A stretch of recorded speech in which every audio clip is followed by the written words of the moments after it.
दीपक भैया जिंदाबाद जिंदाबाद जिंदाबाद। दीपक भैया जिंदाबाद जिंदाबाद जिंदाबाद।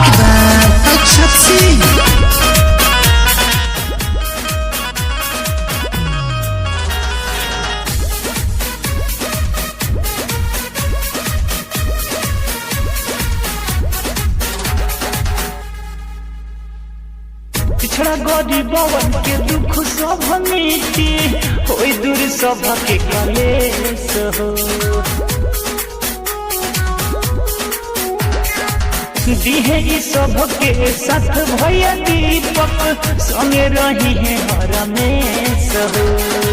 सुनो ये चाचा चाची विजयी बनावया वो कपड़ा पधद निहार जनिया कुतई है चाची फुट मांगे बेटा तहार जनी घबड़ई है भौजी तनिए सा दे दय आशीर्वाद जनिया कुतई है दीदी।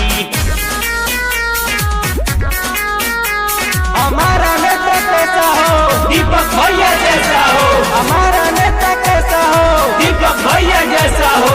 दीपक भैया जिंदाबाद जिंदाबाद जिंदाबाद। दीपक भैया जिंदाबाद जिंदाबाद जिंदाबाद।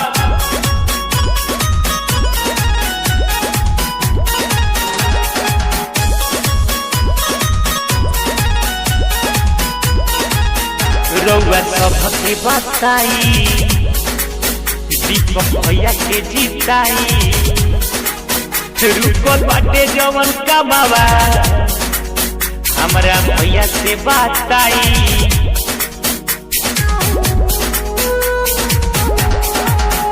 रउआ सबके बताई दीपक भैया के जीताई रुकल बाटे जवन कमावा हमरा भैया से बताई।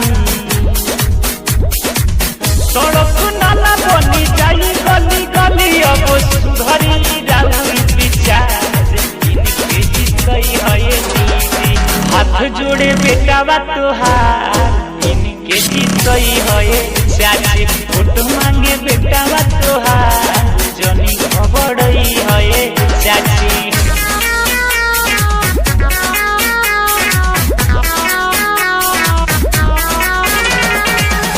रोटी खाएंगे दीपक भैया को जिताएंगे। आधी रोटी खाएंगे दीपक भैया को जिताएंगे। दीपक भैया जिंदाबाद जिंदाबाद जिंदाबाद। दीपक भैया जिंदाबाद जिंदाबाद जिंदाबाद।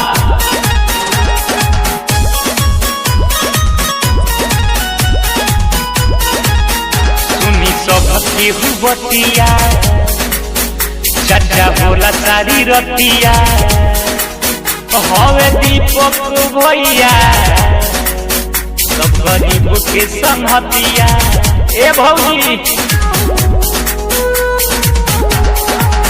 सुनी सबकी हुबतिया चाचा होला सारी रतिया हवे दीपक भैया सब गरीब के संगतिया।